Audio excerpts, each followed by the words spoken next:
Terima kasih, Kak. Selanjutnya foto bersama ya.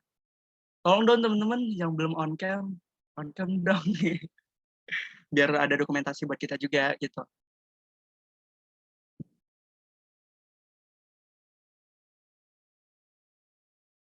Oke udah, on cam dong teman-teman. Ini masih ada yang belum on cam nih. Biar lebih semangat gitu Ayo loh. on cam yuk. On cam yuk.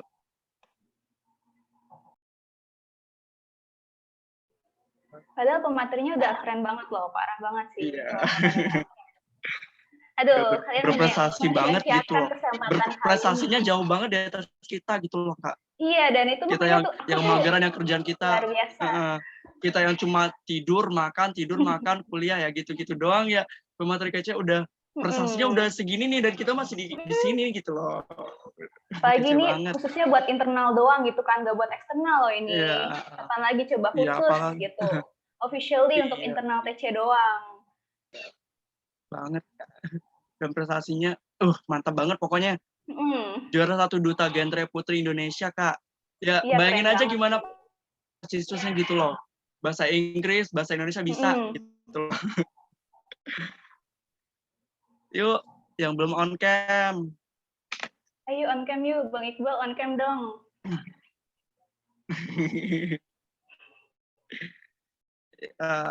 Udah. Oke.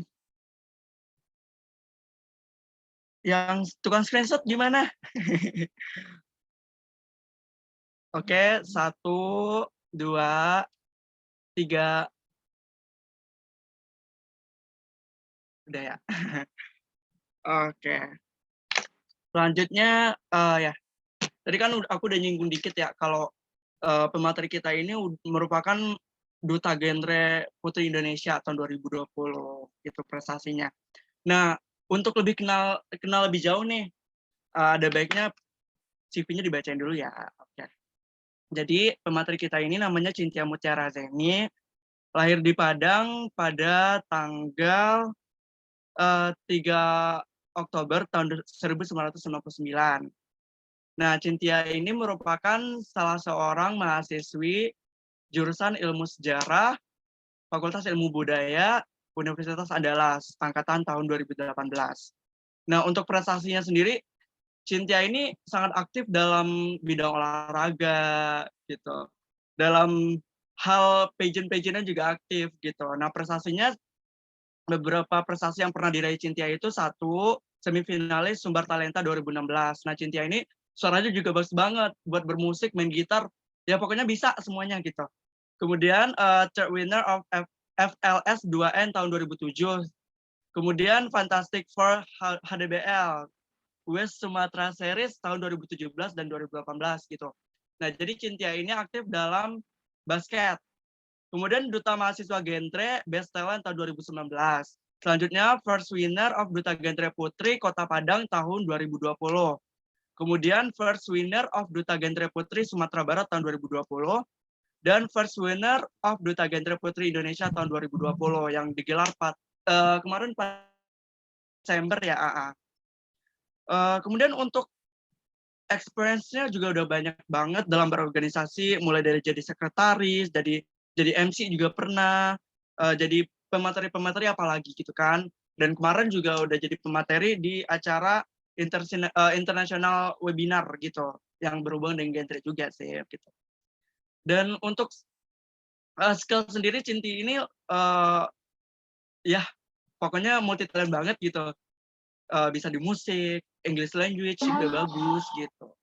Oke. Mungkin segitu dulu ya buat pengenalan bareng narasumber kita pada hari ini. Langsung aja nih, sekarang udah pukul 16.20 ya. Kita langsung aja masuk ke materi. Ya buat Cynthia Mutiara Zeni, dipersilakan untuk menyampaikan materi. Oke. Halo, Assalamualaikum warahmatullahi wabarakatuh. Waalaikumsalam warahmatullahi wabarakatuh. Terima kasih banget buat Fauzi, moderator yang udah mengantarkan diskusi ini. Sebelumnya aku thank you so much buat teman-teman yang udah ngajak aku untuk discuss, untuk sharing bareng. Semoga nanti kita bisa banyak belajar dari sini. Dan aku mau kasih disclaimer dulu kalau misalnya sekarang aku bukan jadi apa ya, kesannya bukan menggurui teman-teman, tapi kita harus sama-sama belajar, sharing, discuss, dan kalau misalnya nanti diskusinya ada yang ingin aku tanyakan atau teman-teman juga pengen nanya balik, it's okay banget karena nanti aku juga akan mengajukan beberapa pertanyaan ke teman-teman semua. Jadi nanti kita bisa komunikatif aja discussnya. Oke, mungkin teman-teman bisa bantu share screen dari teman-teman panitia.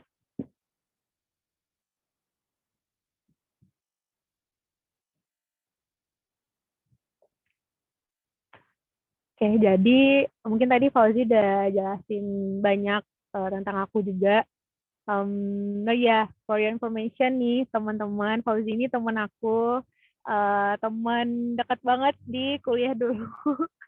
Terus sekarang dia udah pindah kuliah, dan salah satu orang yang paling memotivasi aku sampai akhirnya bisa kayak gini tuh Fauzi, teman-teman. Kalau boleh cerita, dia yang ngajakin aku masuk genre.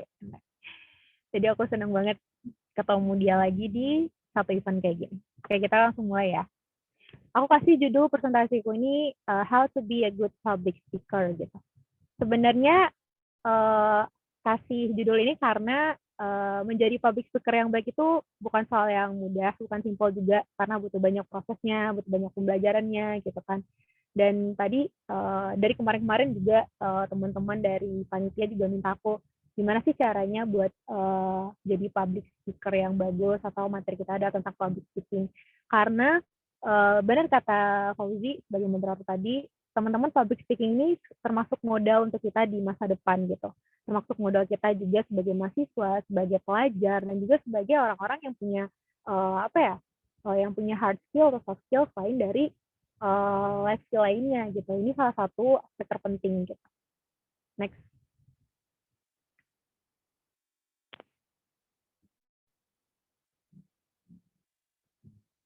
Nah, aku pengen nanya nih sama teman-teman semua. Sebelumnya ada yang udah tahu nggak sih makna atau definisi dari public speaking itu apa sebenarnya gitu? Karena kan kalau misalnya kebanyakan tuh kalau ditanya teman-teman public speaking, wah lu jago banget nih public speakingnya gitu kan. Sementara mungkin banyak di luar sana di antara kita yang masih masih ada perspektif yang salah atau pendapat yang salah tentang public speaking itu apa gitu loh.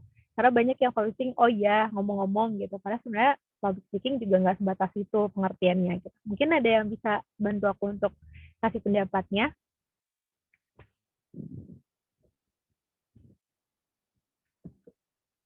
Gak apa, kita diskusinya santai aja teman-teman. Kita aktif, teman-teman boleh ngajuin pendapatnya.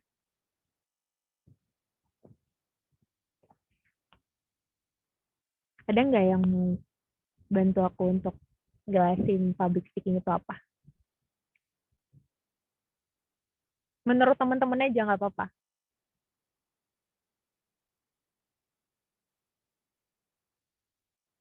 Mungkin moderator bisa bantu aku.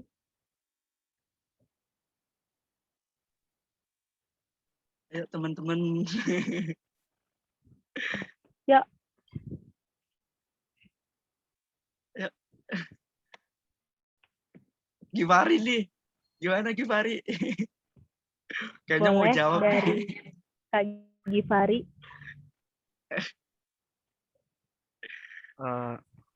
As far as I know sih, kalau public speaking ya berbicara di depan banyak orang sih. Setahu aku ya. Simpelnya sih seperti itu. Oke. Oke, thank you. Udah itu aja Kak Gifari. Siapa lagi ya? Kalau satu doang masih kurang sih kayaknya nih. Iya, aku Ayo pengen siapa dengar ya? yang lain dong. Random aja kali ya. Oke, aku kayaknya ada dendam nih sama salah satu orang. Siapa ya? Ini aja nih. Ayo siapa? Katanya. Boleh katanya. Ayo dong.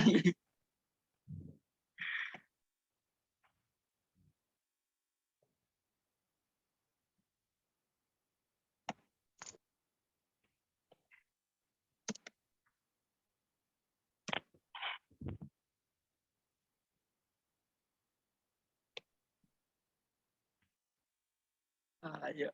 Oh, audionya nggak bisa. Oh, Ya udah, kita ganti ya. boleh. Kayaknya buat yang off cam nih, siapa ya kira-kira? Bilang off cam pasti langsung nyalain kamera nih. Siapa ya? Oke, Dwi Fitria, coba. Ayo. Sorry banget nggak bisa on cam nih teman-teman. Ya nggak apa-apa. Nggak apa-apa ya. Jadi public speaking itu kalau menurut aku aktivitas apa ya, komunikasi lisan gitu di depan banyak orang, kayak misalnya pidato, presentasi, kayak diskusi atau gimana. Bahkan mengajar pun juga termasuk public speaking kalau menurut aku. Kayak gitu sih. Oke, makasih Kakak. Udah mungkin sih, kayaknya 2 orang udah cukup deh kayaknya.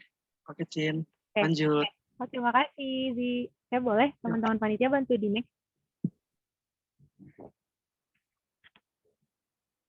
Nah, jadi aku setuju banget sama 2 pendapat tadi. Aku setuju banget karena itu benar-benar definisi sederhana dari public speaking gitu. Jadi kalau misalnya menurut aku sebenarnya kita sekarang itu udah cukup tahu pengetahuan tentang public speaking.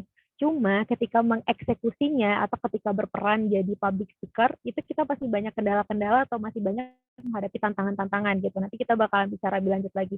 Nah, aku di sini ngasih definisi dari literatur dari para ahli juga.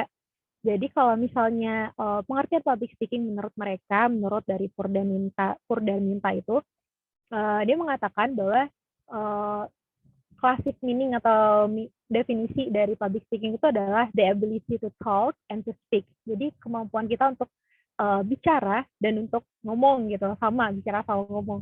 Terus the main purpose of speaking is to send the message for the other one. Jadi kayak misalnya itu kita tujuan utama dari public speaking itu adalah sending message atau nyampein pesan gitu. Ketika teman-teman menjadi public speaker, itu teman-teman adalah menjadi orang yang menyampaikan pesan gitu. Teman-teman jadi orang yang ada message yang teman-teman sampaikan di dalam narasi teman-teman gitu. Jadi atau juga bisa be able to communicate about something in language and understood by someone who becomes a listener. Jadi ketika teman-teman jadi public speaker, itu teman-teman mengkomunikasikan pesan tadi dalam sebuah bahasa dan bikin orang atau listener atau pendengar tadi mengerti sama apa yang teman-teman sampaikan gitu. Itu definisi public speaking menurut Purdaminta ini. Nah, kalau misalnya menurut Tarigan juga public speaking atau speaking itu sebuah kemampuan bahasa untuk mengekspresikan ide gagasan si speaker atau gagasan kita gitu di depan umum atau di ranah publik. Benar kata teman-teman tadi. Jadi dari 2 definisi yang dikasih para ahli ini mungkin kita bisa mengutip satu kesimpulan bahwa sederhananya atau singkatnya public speaking itu adalah cara ketika kita menyampaikan sebuah pesan atau ide dan mengkomunikasikannya kepada orang banyak atau audiens atau katakanlah listener gitu kan atau pendengar kita dan buat orang tersebut paham dengan apa yang kita sampaikan. Beda ketika kita jadi public speaker, kita berusaha untuk menyampaikan pesan, akan useless ketika orang nggak ngerti sama apa yang kita sampaikan gitu. Jadi menurut aku, kalau di aku sendiri nangkapnya gini, kita bercerita, kita menyampaikan sebuah ide atau gagasan kita dengan bahasa kita sendiri dan bikin orang lain ngerti gitu sama apa yang kita sampaikan. Singkatnya seperti itu. Nanti aku bakal jelasin apa yang aku maksud dengan bahasa sendiri tadi. Gitu. Mungkin boleh ini. Nah, di sini kali ini kita bakalan belajar dari 4 hal. Yang pertama tadi udah dibahas apa itu public speaking, terus tujuan public speaking nanti apa, yang kedua, yang ketiga tantangan dalam public speaking, yang keempat ada tips-tips dari aku gitu. Boleh di next.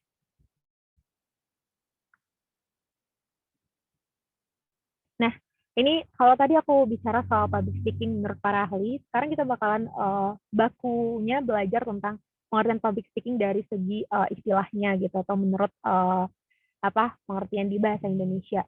Nah, kalau misalnya di sini, public speaking itu adalah kegiatan penyampaian pesan berupa ide atau gagasan secara oral atau secara lisan. Dan juga sebagai bentuk komunikasi di mana seorang pembicara menghadapi pendengar dalam relatif kontinu. Maksudnya tuh jumlah yang banyak dan juga berkelanjutan gitu. Nah, ini pengertian public speaking secara general atau secara universal. Nah, dari sini juga sebenarnya untuk public speaking itu nggak jauh-jauh dari ngomong depan umum istilahnya gitu kan. Tapi kalau misalnya ketika orang nanya secara kompleksnya public speaking itu apa, ingat satu kuncinya, teman-teman nyampein pesan dan bikin orang itu ngerti sama apa yang teman-teman sampaikan gitu. Next slide.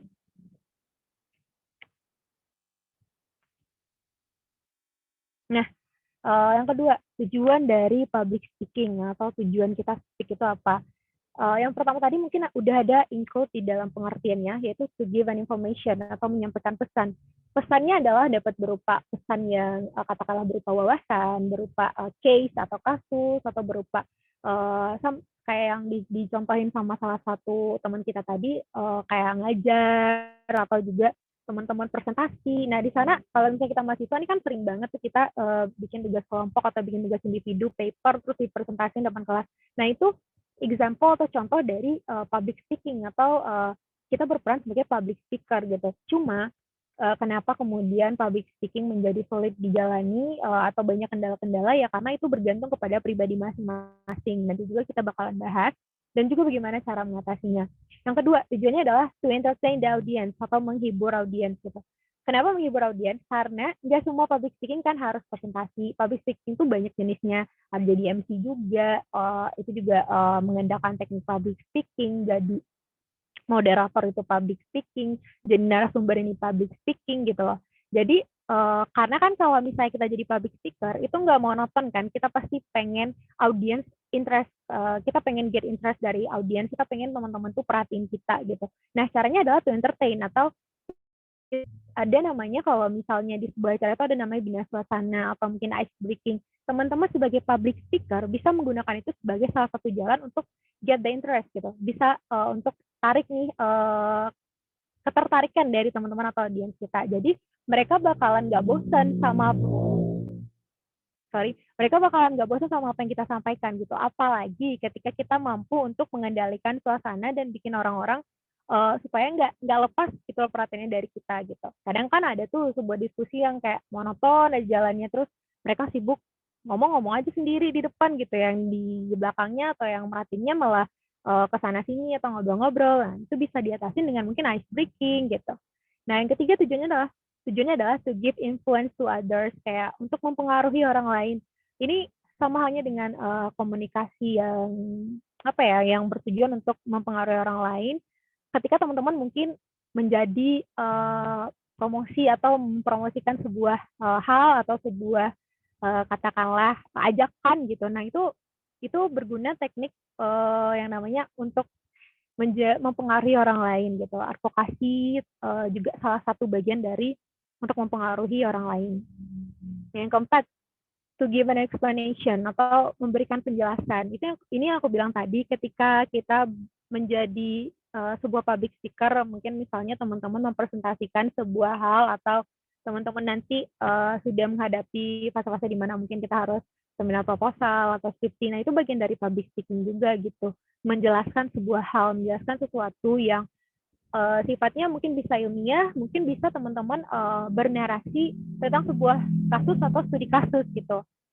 Itu 4 tujuan public speaking yang menurut aku adalah 4 tujuan pokok dan semuanya sudah terangkum di sini. Dan ketika teman-teman menjadi public speaker, berarti teman-teman harus paham dulu nih sama tujuan dari public speaking itu apa.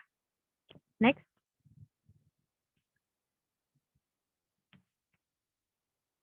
Nah, aku di sini kasih pertanyaan juga. Kenapa ya public speaking itu kayaknya susah banget gitu? Karena nggak aku pribadi, juga banyak teman-teman yang lain, termasuk dulu juga sebelum aku bisa misalnya menjadi seperti ini gitu loh, katakanlah kita bisa sharing kayak gini tuh banyak banget proses yang aku laluin gitu untuk bisa berani ngomong depan umum. Karena bukan hal yang mudah untuk ngomong dan menangkap perhatian dari mereka gitu loh, apalagi kayak gini, karena ini kan kondisinya lagi pandemi dan sekarang kita apa-apa virtual gitu. Untuk ngomong walaupun di kamera ini sebenarnya juga sulit loh teman-teman, walaupun kita nggak ketemu langsung tapi sulit gitu loh. Nah, itu juga yang aku alamin gitu. Aku mau tanya juga nih pendapat dari teman-teman, apa sih yang menurut teman-teman menjadi kendala dalam teman-teman ketika mau menyampaikan sesuatu, menyampaikan aspirasi atau presentasi di kelas? Kenapa sih menurut teman-teman public speaking itu susah gitu loh? Ada nggak yang mau kasih pendapatnya lagi? Mungkin Fauzi bisa bantuin aku lagi. Oke, Cin. Eh,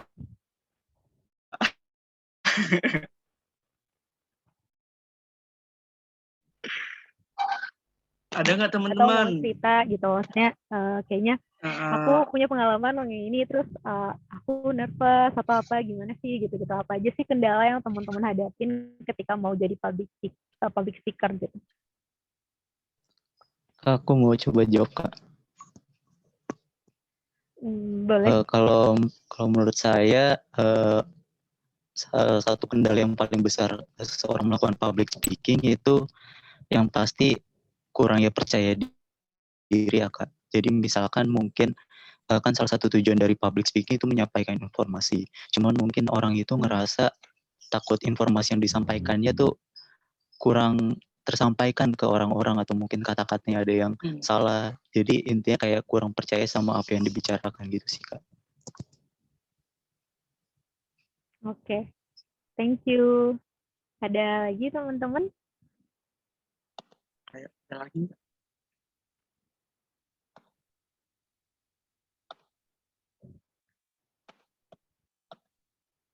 Ayo, teman-teman masih ada?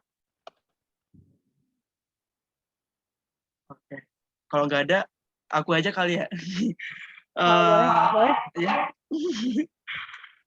Jujur kalau aku pribadi ya, kalau misal dalam public speaking itu kan ya kelihatannya ya kayak ngomong gampang banget tuh, kayak ngomong doang gitu kan, kelihatannya kayak gitu.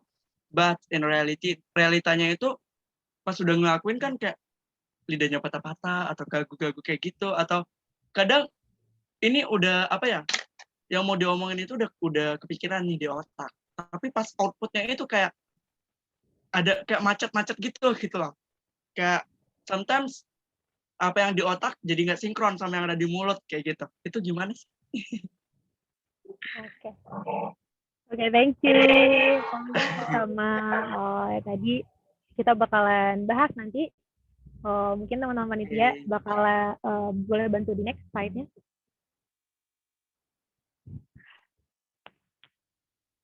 Nah, jadi mungkin tadi teman-teman yang aku tangkap tadi, yang dari dua pendapat tadi, yang pertama itu kayak aku bilangnya di sini tantangan ya, karena kalau misalnya disebut hambatan, itu kayak semacam kalau hambatan itu berarti itu menjadi sebuah kendala kita dan jadinya bikin kita nggak bisa gitu ya. Nah sebenarnya kalau misalnya dalam public speaking itu kayaknya yang teman-teman sampaikan tadi sudah terangkum di sini juga gitu. Apa sih tantangan dalam public speaking itu? Yang pertama adalah mindset kita yang salah gitu. Kayak tadi yang disebutkan oleh salah satu teman kita tadi, bilang kalau misalnya nggak pede salah satu kuncinya. Aku taruh nggak pede itu di tingkat teratas karena itu jadi salah satu penyebab yang paling banyak dan paling besar berdampak kepada ketika kita sebelum memulai public speaking kita gitu. Nah, mindset yang salah yang aku maksud adalah kayak teman-teman tuh sering banget sebelum memulai presentasi atau sebelum menyampaikan sesuatu itu kebanyakan mikir kayak nanti mereka ngerti nggak ya sama yang aku sampaikan, nanti mereka merhatiin nggak ya gitu, nanti sampai nggak ya pesannya gitu. Nah, pertanyaan-pertanyaan yang bikin teman-teman nge-stuck di kepala teman-teman jadinya nggak keluar pesan tadi, itu kebanyakan yang bikin kita hilang kendali dan sehingga kita nggak jadinya ke tingkat kedua, nggak berani nyoba. Kita udah ngasih disclaimer dulu atau udah ngeklaim bahwa peserta atau audiens kita atau listener kita nanti nggak akan tertarik dengan apa yang kita sampaikan gitu. Nah, mindset seperti itu yang salah gitu. Coba diganti jadi positif deh gitu. Tadi kan negatif tuh kalimat-kalimatnya. Kalau misalnya jadi positif, kayaknya mereka bakalan ngerti deh sama yang aku sampaikan gitu. Kayak semacam memberikan optimisme dan semangat gitu loh ke diri kita gitu.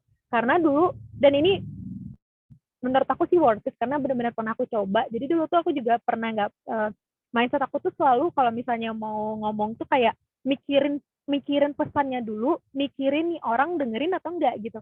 Jadi kayak aku tuh takut mencoba dan jadinya aku nge-stuck di nggak berani gitu. Ya udahlah, pesan yang sebenarnya menarik, yang sebenarnya mungkin belum pernah diketahui orang lain, jadinya aku pendam dan nggak jadi aku sampaikan gitu. Jadinya kita nggak jadi menyampaikan ilmu yang mungkin bermanfaat untuk orang lain gitu. Jadinya terbuang sia-sia. Nah itu salah satu uh, masalah mendasar dalam public speaking yang teman-teman create di otak teman-teman. Maksudnya yang teman-teman ciptakan sendiri di mindset teman-teman gitu. Itu salah satunya. Yang kedua adalah nggak berani mencoba. Nah itu aku bilang tadi, ketika kita udah nge-set pikiran kita dengan semacam kalimat-kalimat negatif yang bikin kita nggak pede, jadinya kita nggak berani nyoba. Nah, yang ketiga adalah tingkatan ketiga, merasa harus punya teknik public speaking yang pro gitu. Kayak gini, misalnya teman-teman tuh selalu mungkin nih, banyak juga di antara kita yang ngebanding-bandingin. Misalnya teman-teman lihat salah satu teman atau salah satu katakanlah tokoh yang juga public speaker, terus kayak aku pengen kayak dia deh gitu kan. Kayak teman-teman ngerasa ketika teman-teman ingin menyampaikan sebuah pesan atau aspirasi atau katakanlah ide, itu harus ngeset aku harus punya teknik, harus pro dulu nih kayaknya buat menarik audiens, padahal sebenarnya enggak gitu loh. Jadi yang diperlukan dalam public speaking itu menurut aku adalah keberanian dan mindset yang benar. Dua, pesannya itu teman-teman udah pahamin dulu, jadi bukan dihafalin gitu. Kayak kan banyak kalau misalnya mau presentasi di kelas tuh kebanyakan kita pakai bahasa buku, bahasa yang baku gitu loh. Nah itu yang bikin kita kayak ketika kata-katanya sudah tidak sesuai dengan kalimat yang katakanlah yang sudah teman-teman rancang sedemikian rupa, teman-teman pasti langsung kayak itu yang bikin yang masalah Fauzi tadi, yang kayak ngeblank gitu loh, macet-macet karena mungkin terpaku dengan bahasa yang sudah teman-teman rangkai gitu. Coba ketika kita sudah pahamin satu ide gagasannya, itu nanti apapun pertanyaannya, kayak sesulit apapun pertanyaannya, tapi ketika kita sudah paham dengan satu ide tadi yang kita sampaikan, kita bakalan bisa nyambungin kalimat dengan bahasa sendiri.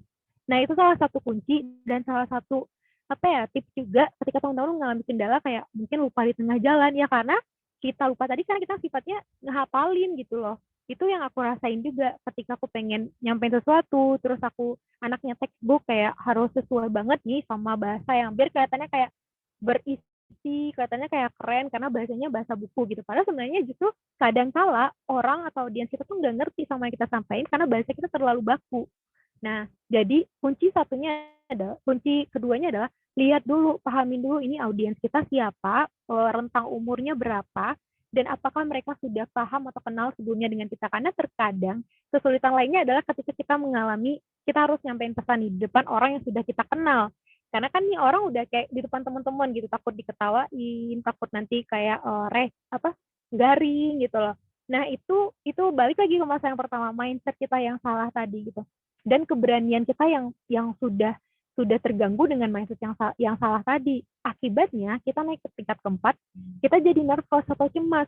Nah, kecemasan ini juga yang bikin kita lupa-lupa di tengah jalan, bikin kayak sekalinya diketawain langsung drop gitu.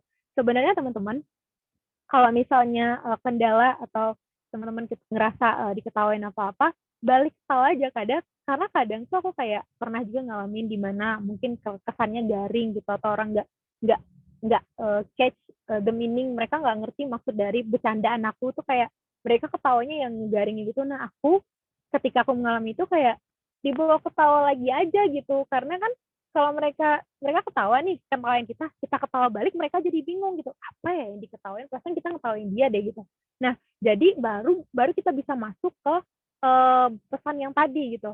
Ini mungkin bisa teman-teman coba juga, karena aku sendiri yang kayak pernah ngalamin ini dan berguna gitu loh teman-teman. Jadi kalau misalnya mereka ketawa ya kita ketawa balik dulu aja. Nah, nanti setelah itu kasih jeda, baru deh balik ke materi yang lain.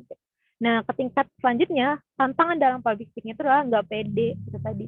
Karena nggak pede itu ya karena nervous tadi, karena kadang mungkin nanti di next slide bakalan ketemu apa akibat salah satu nggak pede, dan menurut aku ini jadi penyebab yang paling dominan. Boleh next slide?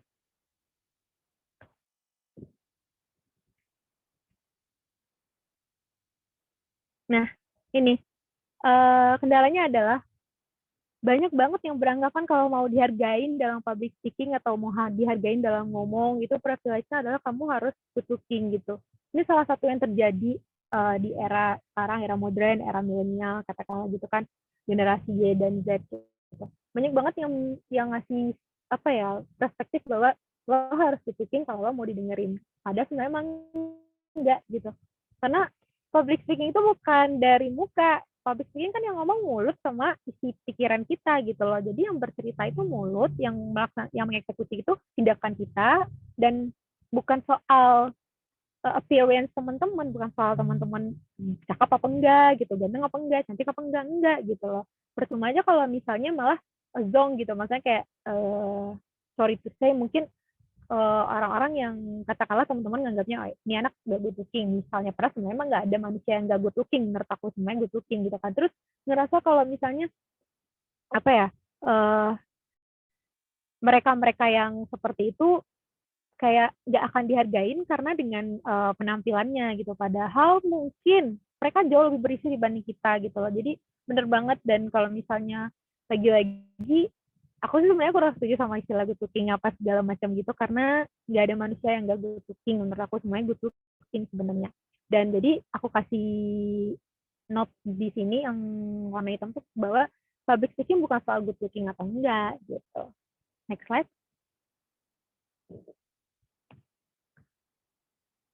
Nah, ini semacam, bentar, wait. Ini tips dari aku. Yang pertama adalah change your mindset. Nah, kenapa tadi aku sebutkan change your mindset adalah teman-teman harus bikin mindset teman-teman itu positif dulu gitu. Jangan udah ngasih klaim bahwa teman-teman nggak bisa. Karena itulah teman-teman jadinya nggak berani keluar dari zona nyaman, nggak berani untuk speak up, nggak berani untuk menyampaikan pendapat gitu. Yang kedua, biar teman-teman makin pede, explore more topic gitu. Do exercise dengan diri teman-teman sendiri gitu. Kayak misalnya aku tuh kalau misalnya mau ngomong atau mau presentasi atau apa gitu, aku sering berdiri di depan kaca, atau misalnya kayak gini nih, lagi bawa motor atau lagi di jalan gitu. Kadang tuh aku ngomong, tapi ngomong bukan yang ngomong yang kayak orang gila, bukan ya teman-teman, tapi ngomong yang berisi gitu loh. Anggap benar-benar kayak, ya walaupun emang nggak ada audiensnya, tapi aku melakukan ngomong itu dengan diri aku sendiri, aku yang ngomong, aku yang dengerin, tentang sebuah hal yang bermanfaat. Nah, ketika aku sudah melakukan itu setiap hari, walaupun nggak ada audiensnya, itu berguna untuk menambah kepercayaan diri aku. Dan untuk teman-teman ketahui, ketika teman-teman sudah banyak memiliki wawasan tentang, katakanlah wawasan umum atau in general tentang apa yang what's happening today, kayak apa yang terjadi hari ini, apa yang terjadi di luar sana gitu, apa yang terjadi di negara kita, dan teman-teman coba sampaikan itu walaupun dengan audiensnya sedikit atau kayak ke temannya teman-teman, itu berguna. Itu salah satu tips dari aku. Dan ketiga adalah find your own style, or apa ya, keunikan sendiri dari teman-teman. Kayak kalau ngomong, misalnya kayak gini, aku lagi ngomong, nah tanpa aku hidupin kamera pun, kalau misalnya teman-teman yang sudah pernah bertemu dengan aku atau apa, orang-orang tuh bisa tahu, oh ini lo yang ngomong, oh ini yang ngomong nih, oh ini Fauzi yang ngomong, oh ini kayak apa yang menciptakan ciri khas tersendiri ketika kita berbicara atau public speaking. Jadi kita nggak perlu jiplak-jiplak gaya orang lain atau mungkin suara orang lain, karena kan dalam public speaking itu juga ada yang dikenal dengan variasi suara. Nah, mungkin itu berguna ketika teman-teman jadi MC, ketika teman-teman jadi protokoler gitu-gitu kan ada tuh intonasi suara, variasi suaranya dalam public speaking itu udah tingkat lanjut lagi. Tapi kita ini bahas yang generalnya. Jadi menurut aku ketika ingin menyampaikan sesuatu, ketika teman-teman pengen jadi public speaker atau presenter atau pembawa acara atau reporter, teman-teman harus cari gaya tersendiri yang bikin teman-teman tuh unik gitu, yang bikin teman-teman tuh menarik. Dan jadi ketika orang pun cuma dengar suara, kayak penyiar radio tuh kan kita cuma dengar suaranya doang.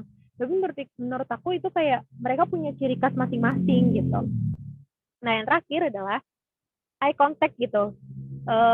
Ketika teman-teman ngomong, kalau misalnya ini nggak virtual atau di depan umum tuh, lakukan eye contact dengan audiensnya dan bikin gestur atau mimik wajah, kayak mungkin bisa menggunakan tangan, mungkin bisa lebih berekspresi lagi kalau misalnya teman-teman bisa melihatkan itu dari raut wajah teman-teman gitu. Dan juga yang paling berguna lagi adalah smile voice atau ngomong dengan, ini kalau misalnya di Indonesia kan tuh kayak ngomongnya itu dengan senyum gitu. Maksudnya ketika teman-teman ngomong tentang suatu hal yang menarik, positif, lakukan dengan smile voice gitu. Lakukan, jadi orang-orang tuh kayak dengarnya tuh adem, tenang gitu loh, kayak ya gitu. Karena itu berguna banget bikin orang supaya terpengaruh sama apa yang kita omongin.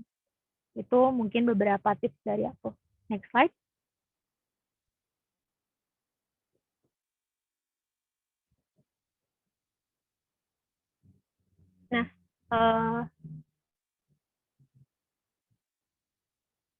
Nah, jadi ini kesimpulannya. Ini sebagai apa ya, closing statement dari aku juga. Sebenarnya bukan soal good looking apa enggak sebenarnya. Lebih ke kamu berani atau enggak berekspresi, bercerita yang berisi dalam sebuah narasi sehingga orang lain tuh bisa ngerti sama apa yang kita pahamin. Gitu. Menurut aku sih itu. Sekian yang bisa aku sampaikan. Mohon maaf kalau misalnya ada kekurangan dan kesalahan. Untuk diskusi lebih lanjut lagi, diskusi lebih lanjut aku kembalikan kepada moderator. Oke, terima kasih Cinti. Materinya. Selanjutnya sebenarnya sih kita masih ada waktu ya. Kira-kira masih ada, kalau buat materi sih sebenarnya masih ada kira-kira 5 menit lagi gitu. Nah, ya buat 5 menit ini kan lumayan lah ya waktunya. Nah, tadi kan kita bahas semacam ibaratnya public speaking secara umum, secara general gitu ya. Nah, jadi berhubung nih, narasumber kita ini kan seorang duta gitu loh. Dutanya itu bukan duta yang main-main juga gitu loh, udah high level lah ibaratnya gitu. Nah, ada nggak sih kayak karakteristik tersendiri buat cara ngomong atau public speaking misalnya dalam, nah jadi sebentar, ibaratnya kalau duta-duta ini tuh kan ada interview gitu ya. Nah, jadi interviewnya itu otomatis nggak jauh beda tuh sama interview buat kerja gitu.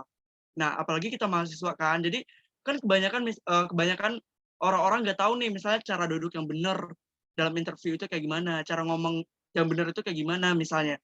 Terus cara jawab pertanyaan dari orang-orang itu kayak gimana misalnya. Konteksnya tadi kayak gimana gitu. Nah, berhubung masih ada waktu dikit nih, bisa nggak Cynthia buat jelasin ke teman-teman gitu. Kayak hal-hal yang ibaratnya kayak hal kecil tapi dampaknya itu besar gitu. Oke, thank you banget Fauzi. Jadi mungkin lebih ke apa ya? Ini aku pelajari juga dari duta juga, maksudnya dari peran aku sebagai duta.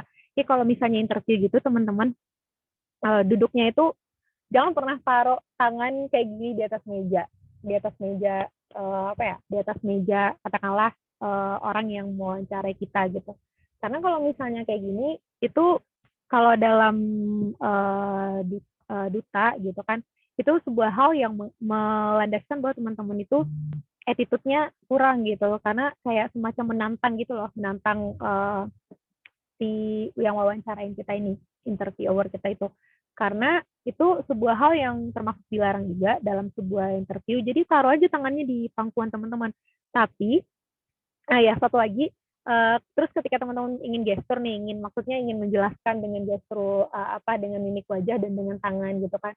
Tangannya itu kalau misalnya lagi interview, kalau di duta itu jangan sampai melebihi dada gitu loh.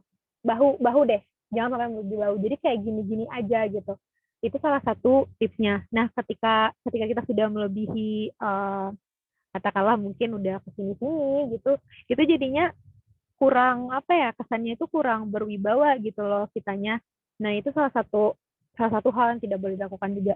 Terus adalah nengok ke bawah juga jangan pernah dilakuin, karena itu mengisyaratkan teman-teman tidak percaya diri dan tidak paham dengan apa yang ingin teman-teman sampaikan. Misalnya kalau misalnya interview kerja kan kita tuh butuh mempromosikan diri kita dan butuh buat kita misalnya mau ngelamar tuh orang tuh bisa bisa terinfluence dengan siapa diri kita gitu. Kenapa sih saya harus menerima kamu di sini misalnya? Ya itu tadi, jangan sampai ngeliat ke bawah, karena kalau misalnya ngeliat ke bawah itu teman-teman nggak pede sama diri teman-teman, gimana mau ngejelasin, gimana mau nanti pekerjaannya dikasih ke kita gitu. Itu beberapa hal yang yang nggak boleh dilakuin juga. Terus gimana caranya jawab pertanyaan? Kalau misalnya jawab pertanyaan itu sama juga seperti teman-teman public speaking, kayak pertama kalau di duta itu kita harus pertama makasih dulu atas pertanyaannya. Ini sebenarnya sifatnya formal gitu kan. Terus yang kedua adalah untuk menjawab pertanyaan tadi, jangan kalau misalnya dalam duta itu kurang-kurangin mengulang pertanyaan lagi gitu. mungkin bisa jadi minta ulang pertanyaannya, atau kalau minta mengulang pertanyaan itu tandanya kita kurang fokus.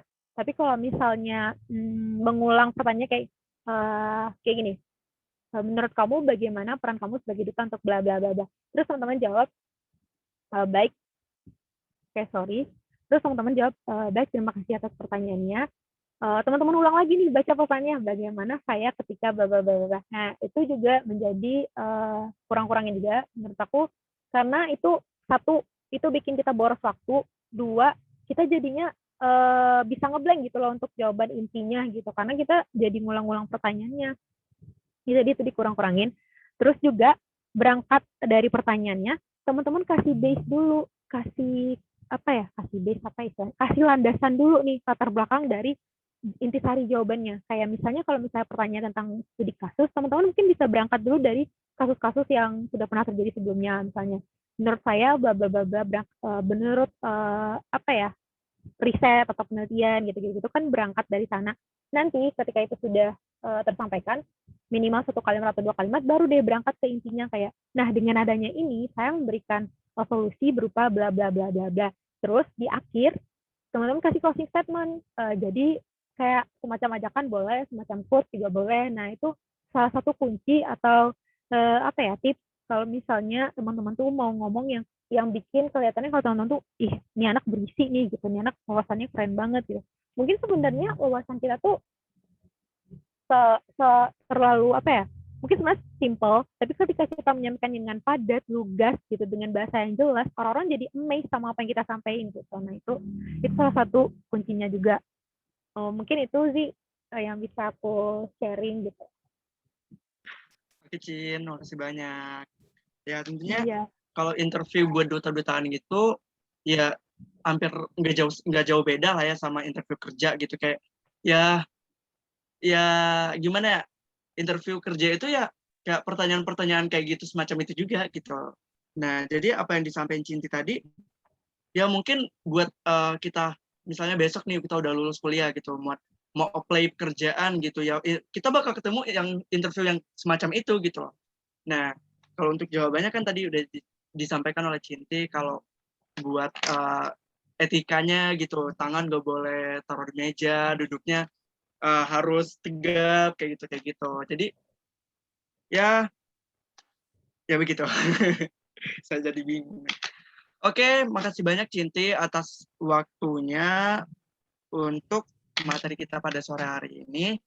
Selanjutnya kita masuk kepada sesi selanjutnya, yaitu sesi tanya jawab. Mungkin dari teman-teman masih banyak yang ragu nih, atau banyak pertanyaan-pertanyaan yang muncul karena bahasan tadi. Hanya diizinkan untuk bertanya kepada Cinti atau sekedar sharing, bertukar pikiran gitu. Yuk teman-teman yang mau nanya.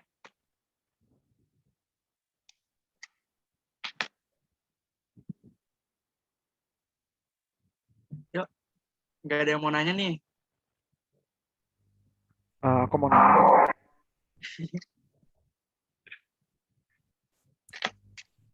Ya, lanjut. Mau nanya, biasanya kan kita sebelum ngomong di depan banyak orang tuh kan kita pasti kayak menciptakan sugesti-sugesti kita sendiri, kayak misalkan oh anggap aja nggak ada orang di sini, anggap aja nggak ada orang di sini. Nah itu dengan tujuan agar kita tuh lebih rileks lah.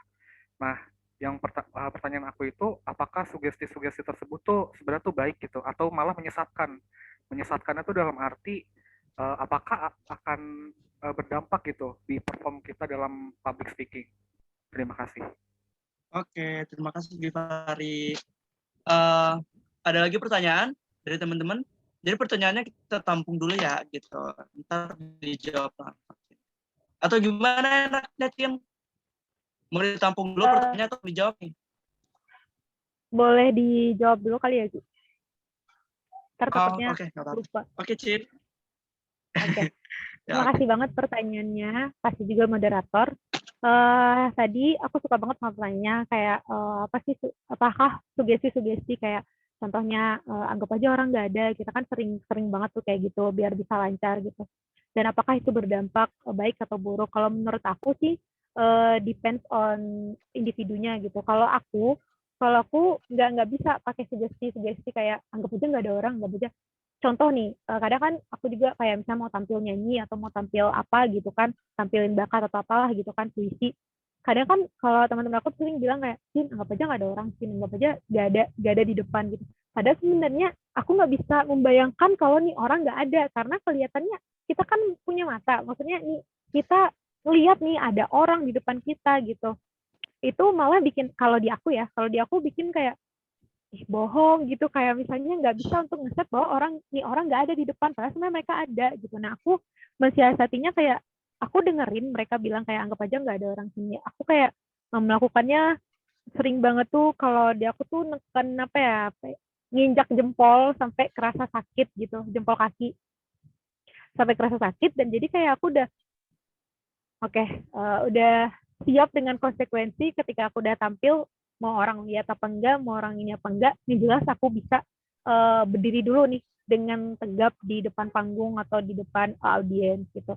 Nah, yang kedua, beda cerita mungkin sama orang yang bisa ngebayangin ya, maksudnya bisa imagine kalau ini orang nggak ada, jadi mungkin itu kekuatan bagi dia gitu. Jadi kesimpulannya itu balik ke cara atau karakteristik dari orang tadi, karena kita manusia kan punya tipe masing-masing ya, punya karakteristik masing-masing. Nah, kalau misalnya dia bisa imagine kalau orang nggak ada dan dia bikin dia malah jadi lancar, itu yang aku bilang tadi. Jadi salah satu kuncinya dulu, teman-teman harus paham dulu nih, kenali dulu diri teman-teman dengan karakteristik dan tipe-tipe teman-teman, dengan mungkin bisa tipe belajar, tipe mendengarkan teman-teman seperti apa, tipe ngomongnya juga kayak gimana. Jadi ketika kita di tipe orang yang bisa imagine, bisa mungkin pas dia ngomong di depan dia bisa ngeset nih orang yang di depan panggung tuh kayak ngilang semua, dan itu jadi bikin mereka makin pede, itu malah jadi kekuatan buat dia gitu, malah jadi bikin dia bertambah kepercayaan diri gitu. Itu menurut aku. Cuma kalau di aku mungkin buat teman-teman yang juga memiliki kepribadian yang sama dengan aku nggak bisa nge-imagine kalau orang nggak ada gitu. Aku malah itu menjadi kelemahan buat aku ketika aku malah nganggep orang nggak ada, itu malah bikin kayak kaki jadi triggered atau jadi tangan jadi gemeteran, tangan jadi dingin, keringat dingin. Nah, itu efeknya negatif di aku gitu. Jadi itu sih jawabannya. Wow, keren banget. Oke, terima kasih Cinti dan Givari tadi ya. Oke, waktunya sebenarnya masih banyak nih. Tapi kayaknya antusiasme dari teman-temannya, semangatnya agak kurang nih ya. Jadi ada lagi nggak teman-teman nih? Pertanyaannya masa kalah sama Cinti yang semangat banget, berapi-rapi gitu loh nyampein materinya. Masa kita ya buat punya doang nggak ada. Ya teman-teman, ada yang mau nanya lagi nggak? Mau tanya deh, Fauzi. Iya oke, Farhan. Kan pengalaman Kak Cynthia udah banyak banget nih ya.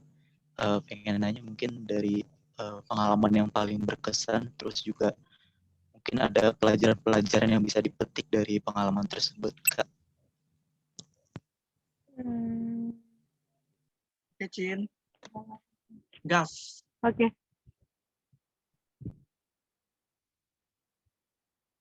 Gas, lanjut Oke, jawab. Oke. Gas, Sorry. Gas maksudnya gitu. Pengalaman yang paling berkesan ya.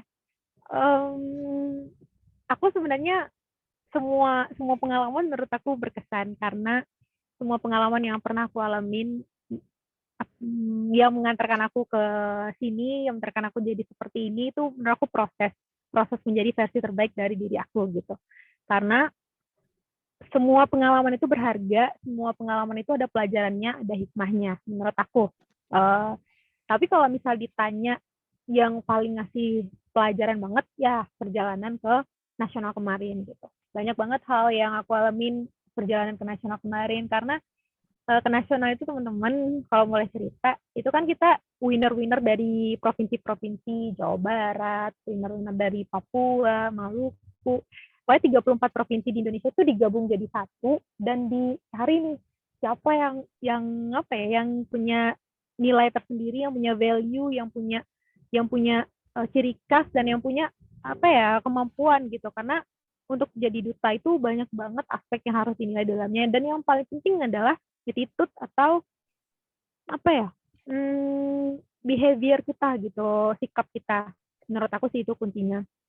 Dan lagi-lagi aku mau kasih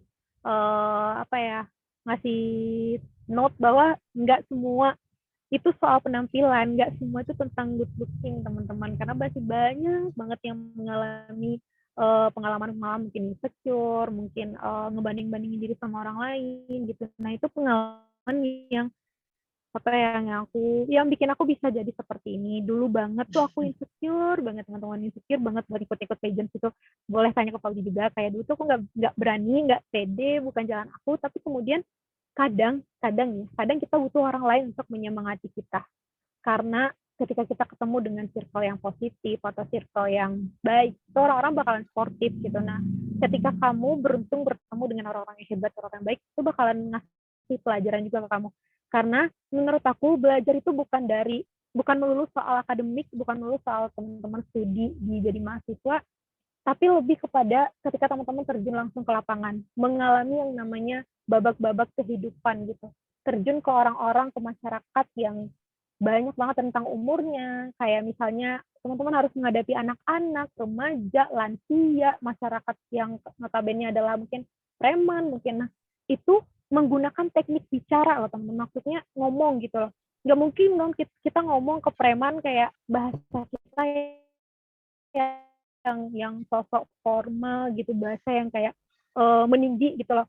Nih misalnya kalau misalnya teman-teman bertemu dengan masyarakat yang seperti itu ciri khasnya, orang kalau digituin dia bakalan apa lo gitu. Mereka bakalan marah ke kita, tapi ketika kita masuk ke jiwa mereka, maksudnya kayak maksud jiwa mereka tuh kayak menggunakan bahasa ibu mereka, kayak kita pahamin dulu pelan-pelan, itu bakalan kita lebih dihargain gitu. Nah itu salah satu pengalaman yang ngajarin aku bahwa orang nggak bisa disamaratain, cara kita nge-treat orang, cara kita ngomong ke orang itu nggak bisa disamaratain. Itu aku pelajarin dari proses. Nah kenapa aku bilang ke nasional juga, karena di sana teman-teman orang-orang tuh pada hebat-hebat semua gitu. Winona provinsi itu pada jago-jago semua, public speaking-nya udah nggak perlu ditanyain lagi. Tapi aku ngeset di pikiran aku bahwa gini, simpelnya gini deh, Fauzi nggak bisa niru cara aku ngomong atau cara aku berbicara, cara aku bersikap, cara aku bertutur kata, bahasa yang aku gunakan itu nggak bisa. Aku nggak bisa maksa Fauzi untuk bisa seperti aku. Pun Fauzi juga nggak bisa maksa aku untuk jadi seperti dia gitu.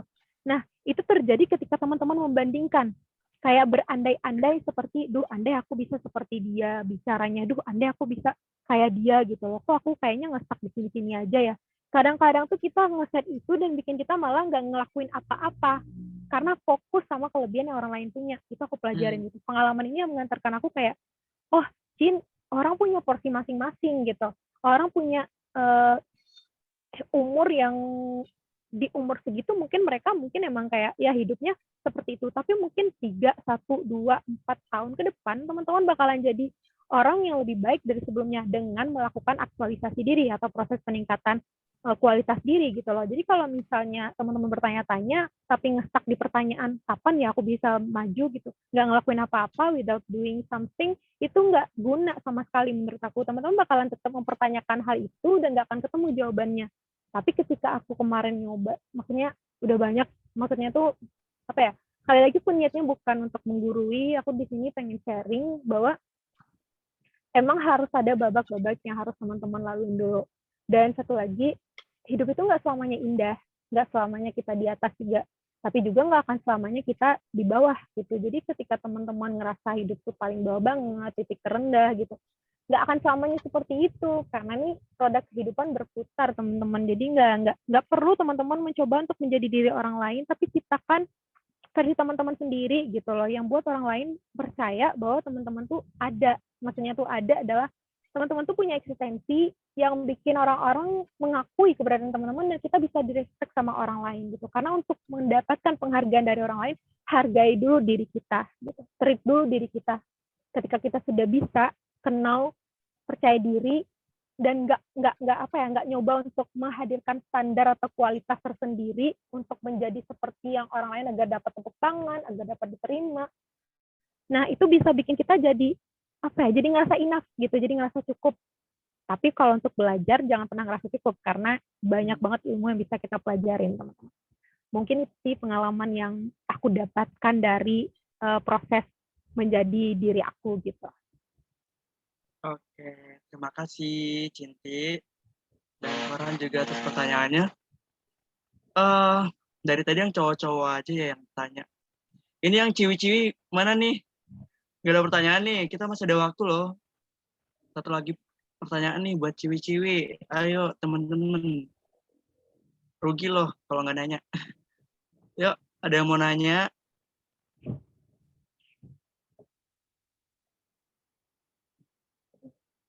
Yuk, tanya yuk. Gak ada nih.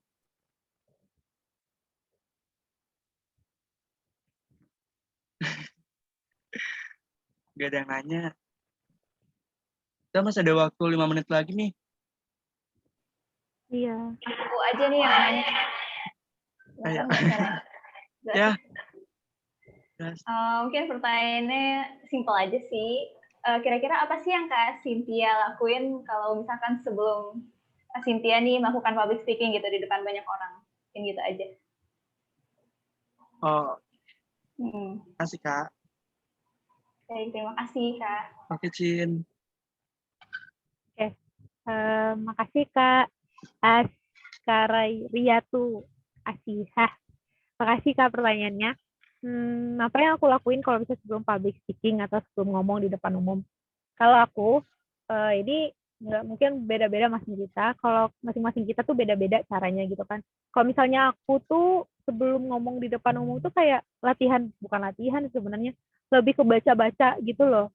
Jadi sebelum misalnya aku jadi narasumber atau jadi pemateri gitu, aku tuh suka baca-baca kasus atau baca-baca buku yang relate sama apa yang aku sampaikan. Jadi ketika aku menyampaikan sesuatu itu benar-benar ada buktinya bahwa itu benar-benar terbukti gitu. Kayak misalnya teman-teman bisa mengantarkan itu dari pengetahuan yang sifatnya ilmiah dulu gitu. Kok kayak gitu. Jadi ketika aku ingin menyampaikan sesuatu, ketika aku sudah baca, aku bakalan coba latihan. Latihannya tuh kayak misalnya kayak ngomong-ngomong sendiri gitu loh, kayak anggap aja ini semacam apa ya, semacam simulasi dulu sebelum kita ketemu orang banyak gitu. Aku suka ngomong-ngomong sendiri kayak oh jadi gini bla bla bla gitu. Nah, aku tuh menganggap bahwa sebenarnya aku sudah tampil, tapi bedanya sekarang aku ngomong sama diri aku sendiri. Nah, itu salah satu hal yang aku lakuin. Kedua, kalau misalnya aku ngerasa bosan, misalnya ngerasa bosan untuk ngebaca atau males untuk latihan lagi, itu aku biasanya dengar musik. Dengar musik yang bikin emosi atau apa ya, mental aku tuh jadi rileks gitu. Jadi rileks dalam artian jadi tenang, jadi netral gitu, nggak emosi, nggak sedih juga, nggak mellow juga gitu. Nah, aku suka dengerin musik gitu, kayak musik yang mengantarkan kalau kita lagi di tempat yang paling nyaman gitu. Jadi aku nggak mikirin lagi nih mau apa nanti yang terjadi gitu. Itu salah satu, itu dua hal yang aku lakuin. Nah, ketiga tuh aku suka kayak melakukan pemanasan gitu. Sebenarnya ini berguna juga sih, pemanasan kayak gini-giniin tangan, terus nginjek jempol tadi atau lompat-lompat gitu. Nah, ketika itu mungkin memang ketika orang lain ngelihat kita tuh kayak aneh nih, ngapain ini anak ya. Tapi kalau misalnya teman-teman ngakuinnya di tempat yang private gitu kayak di backstage, itu sebenarnya berguna banget. Jadi kayak kita kayak lebih rileks gitu loh pas mau naik ke atas pentas gitu, mau naik ke atas panggung atau mau tampil gitu. Itu sih biasanya. Dan juga yang paling penting adalah doa gitu, doa. Jadi kalau misalnya aku mau tampil, kalau misalnya mau ngomong tuh kayak baca doa dulu, event kayak gini, virtual kayak gini tuh aku kayak selalu Bismillahirrahmanirrahim, ya Allah semoga dilancarkan gitu. Itu sebenarnya sederhana, sebenarnya kayak mungkin teman-teman kira kita sering lupa, tapi itu ngebantu banget loh teman-teman ketika kita ingin ngomong, ketika kita ingin menyampaikan, karena yang kita sampaikan itu kan informasi, bisa jadi sebuah ilmu bagi orang lain. Jadi ketika itu diiringi dengan doa atau dengan kalimat-kalimat yang positif, yang menunjukkan jiwa, itu kayak bikin kita lebih berserah diri, lebih apa ya, lebih paham sama apa yang kita ingin sampaikan. Mungkin itu kakak jawaban dari aku. Baik, terima kasih Kak Cynthia.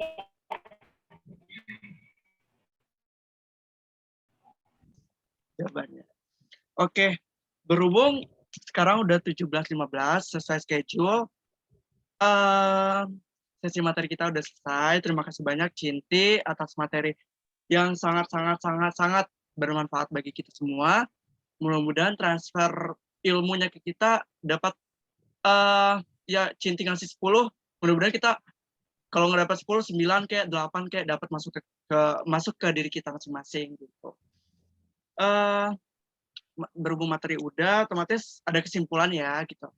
Nah, jadi kesimpulan dari materi tadi, public speaking merupakan satu kemampuan dalam menyampaikan gagasan dari depan umum atau publik gitu kan, sesuai kata riset-riset tadi juga. Kemudian public speaking itu sebenarnya suatu ilmu yang sangat dibutuhkan, apalagi bagi kita seorang mahasiswa untuk masuk ke dunia pekerjaan. Tapi ya walaupun itu sangat dibutuhkan gitu, tapi terkadang banyak orang yang susah nih mengalami kesusahan dalam public speaking sendiri gitu. Walaupun kelihatannya gampang banget, cuma ngomong doang gitu kelihatannya kan. Tapi nyatanya itu banyak mengalami hambatan dalam public speaking. Nah, seperti yang disampaikan oleh pemateri tadi, misalnya seperti nggak pede, nervous, kemudian juga ada ngerasa insecure nih sama lah teknik gue masih biasa-biasa aja kalau buat ngomong-ngomong kayak gitu kan, masih banyak yang kayak gitu dan nggak ada yang nggak berani nih, misalnya ngeliat orang ramai aja udah takut gitu kan, terus ada juga yang mindset yang salah. Nah, itu beberapa masalah atau hambatan-hambatan dalam berpublic speaking gitu. Kemudian public speaking ini tujuannya itu banyak amat, tapi ringkasnya ada beberapa tujuan seperti memberi informasi, kemudian menghibur audiens, misalnya melalui ada kayak tadi ice breaking katanya juga kan, terus mempengaruhi orang lain, memberi penjelasan segala macamnya. Gitu. Nah, tadi ada beberapa tips yang disampaikan oleh narasumber kita. Yang pertama untuk mencapai public speaking yang bagus gitu, kita yang pertama harus change our mindset gitu. Jadi mindset yang jelek-jelek yang kita tanamkan dari dulu-dulu, misalnya public speaking itu susah banget, public speaking itu nggak mudah loh gitu. Nah, kita harus change our mindset. Kemudian explore more topic gitu. Jadi kalau buat mau ngomong-ngomong A, B, C dan segala macam, kita harus explore dulu nih pengetahuan kita. Misalnya kayak disampaikan Cinti tadi, tipsnya sebelum ngomong di depan umum, sebelum ngasih materi, dia nyari-nyari materi dulu melalui riset, buku, dan segala macam gitu. Kemudian find your own style reading gitu. Aduh, patah-patah idenya. Jadi kalau buat public speaking yang bagus, kita harus punya style masing-masing gitu. Kayak disampaikan Cinti tadi, bahwa si A nggak bisa public speaking-nya sama kayak si B, dan si B juga nggak bisa kayak si A. Karena tiap orang memiliki style masing-masing gitu, yang keunikan yang mereka punya gitu. Dan yang terakhir adalah eye contact. Kemudian gesture, smile, ya pokoknya segala hal yang berhubungan dengan etika, kemudian style lagi sih, gesture, ya pokoknya dalam visual secara penyampaian gitu. Nah, mungkin hanya itu aja sih kesimpulannya yang dapat dari materi pada hari ini. Oke, terima kasih semua. Dan selanjutnya adalah penyerahan sertifikat kepada pemateri. Oke. Ini sertifikat, mohon maaf, hanya bentuk dalam sertifikat nggak apa-apa ya. Jadi ini sertifikatnya. Makasih banget teman-teman. Oke, nanti dikirim lewat email aja ya, Cin, biar gambarnya bagus. Siap. Oke. Ya, Terima kasih, Cinti. Dan Dan kembali. Ya. Oke, selanjutnya pembacaan doa oleh saudara kita Farman Firmansyah kepada, oh ya, sebelum doa, ya, bentar, maaf, ada kesalahan teknis. Jadi teman-teman, berhubung acara kita mau berakhir, jadi teman-teman bisa isi absen dulu ya di kolom chat. Kita ngasih waktu berapa menit ya? 2-3 menit deh buat ngisi absen.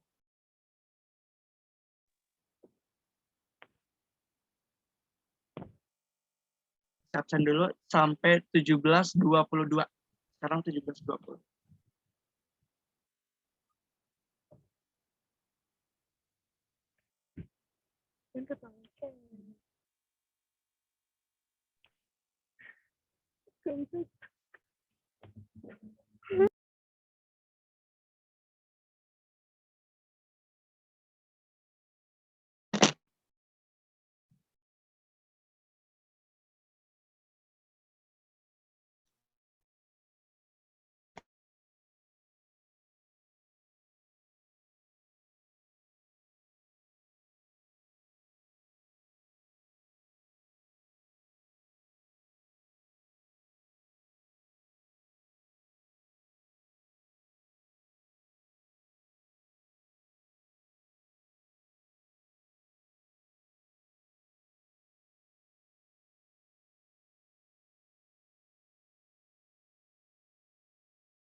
Lupa unmute.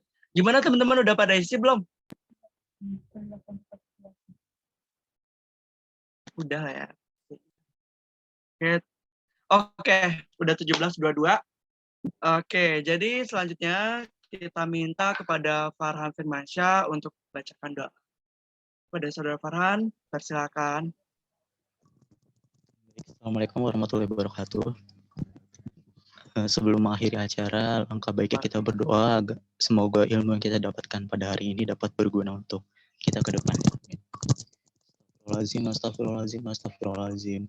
Allahumma inna nas'aluka salamatan fid din wa dunya wal akhirah wa afiyatan fil jasad wa ziyadatan fil ilmi wa barakatan fil rizki wa taubatan qabla maut wa rahmatan indal maut wa maghfiratan ba'dal maut. Rabbana hab lana min azwajina wa zurriyyatina qurrata a'yun waj'alna lil muttaqina imama. Rabbana zalamna anfusana wa in lam taghfir lana wa tarhamna lanakunanna minal khasirin.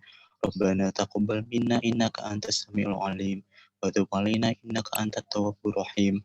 Rabbana atina fid dunya hasanah wa fil akhirati hasanah wa qina azabannar. Wassallallahu ala sayyidina Muhammadin wa ala alihi wa sahbihi wasallam walhamdulillahirabbil alamin. Shadaqallahu. Assalamualaikum warahmatullahi wabarakatuh. Waalaikumsalam warahmatullahi wabarakatuh. Terima kasih. Ya, berhubung telah selesainya pembacaan doa tadi, maka acara kajian public speaking dengan tema meningkatkan kepercayaan diri dalam public speaking kita pada sore hari ini telah berakhir. Saya Muhammad Fauzi selaku moderator dan pembawa acara. Mohon maaf jika terdapat kesalahan yang sangat banyak. Pokoknya kalau dihitung-hitung banyak banget dari tadi. Dan terima kasih kepada teman-teman atas perhatiannya dan antusiasnya. Dan kepada pemateri Cynthia Mutiara Zaini yang sudah menyempatkan waktunya, ya walaupun lagi di luar tapi menyempatkan waktu untuk dapat memberikan materi kepada kita semua. Semoga transfer ilmunya dapat maksimal gitu. Dan kita dapat mengaplikasikannya dalam kehidupan kita gitu. Dan semoga public speaking kita juga semakin berkembang dengan adanya tips-tips dari Cinta tadi gitu. Ya. Akhirul kalam. Assalamualaikum warahmatullahi wabarakatuh. Waalaikumsalam warahmatullahi wabarakatuh. Terima kasih Kak Cynthia. Iya, makasih semuanya. Selamat sore. Dadah. Terima kasih.